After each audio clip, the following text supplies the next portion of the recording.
खबर जहां पुलिस ने अशोका गार्डन इलाके के पंतनगर में कारोबारी के घर छापा मारा है। बता दें कि छापे में कारोबारी कैलाश खत्री के घर से बड़ी संख्या में नोटों की गड्डियां बरामद की गई। जहांगीराबाद में दुकान चलाता है कारोबारी कैलाश खत्री। पुलिस को कैलाश के हवाला से जुड़े होने का शक भी है। अशोका गार्डन में एक सूचना मिली थी, एक व्यक्ति के घर पे काफ़ी ज़्यादा मात्रा में कैश होनी थी। तो इसमें जब उनके घर पर चेक किया गया जाकर के, इसमें ये कैलाश खत्री हैं जो पंतनगर थाना अशोका गार्डन अंतर्गत निवास करते हैं। तो इनके घर पे छोटे डिनोमिनेशंस में, यानी कि 5 रुपये, 10 रुपये, 20 रुपये, इस तरह के डिनोमिनेशंस में काफ़ी बड़ी संख्या में पुराने फटे नोट और नए नोट दोनों प्रकार की काफ़ी ज़्यादा गड्डियाँ मिली हैं।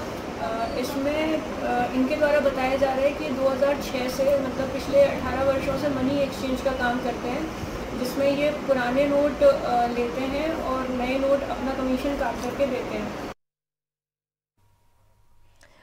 तो यहाँ पर कमीशन काट के पैसे देने की बात बताई जा रही है। कारोबारी के घर पर यह छापेमारी की गई, जहां छापेमारी में बड़ी संख्या में नोटों की गड्डी बरामद की गई है और पुलिस को यह भी शक है कि कैलाश खत्री हवाला से जुड़ा हुआ है और इसी के आधार पर लगातार आगे की कार्रवाई जारी है। ज्यादा जानकारी के साथ अमृतांशी जुड़ चुकी हैं। सीधा रुख करेंगे हमारे सहयोगी की ओर। अमृतांशी, आखिर कार्रवाई कहां तक पहुंची?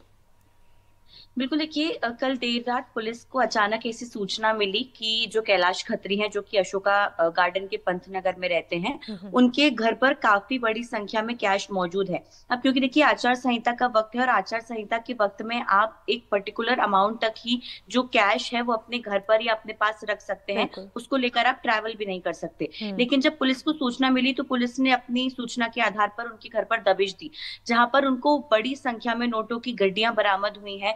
काफी जो है वो कैश बरामद हुआ है। महत्वपूर्ण बात यह है कि जो डिनोमिनेशंस है जिसमें ये पैसा बरामद हुआ है वो काफी छोटे से लेकर 500 रुपए तक की संख्या तक का, 5 रुपए से लेकर 500 रुपए तक की संख्या तक के नोट यहाँ पर बरामद हुए हैं बड़ी संख्या में।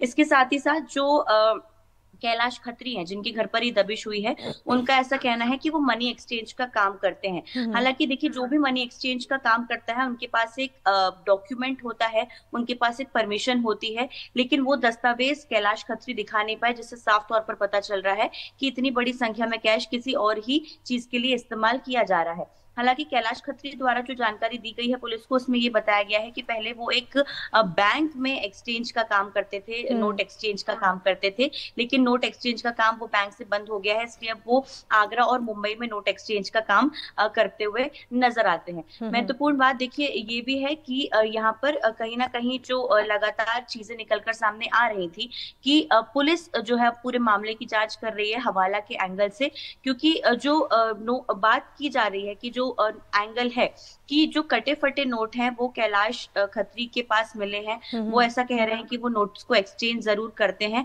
लेकिन कहीं ना कहीं इतनी बड़ी संख्या में नोट क्यों रखे हुए थे, क्या वाकई में एक्सचेंज का काम है, क्या ये सब तार जो है वो हवाला से तो नहीं जुड़े, क्योंकि ये सिर्फ मध्य प्रदेश में ही काम नहीं कर रहे थे बल्कि मुंबई और आगरा जैसे अलग अलग जगहों पर भी ये काम किए जा रहे थे। तो कहीं ना कहीं देखिए ये पूरा मामला उलझता जा रहा है। हालांकि पुलिस पूरे मामले की जांच कर रही है, छानबीन कर रही है और सभी डिटेल्स निकालकर पुलिस इस मामले को आगे जो है वो लेकर जाएगी। बिल्कुल अमृतांशी, क्योंकि अन्य राज्यों के भी तार इस पूरे संबंध में जुड़े हुए हैं, तो जाहिर सी बात है कि इसमें और लोग भी जुड़े होंगे। इस तरह की कोई जानकारी मिली है क्या?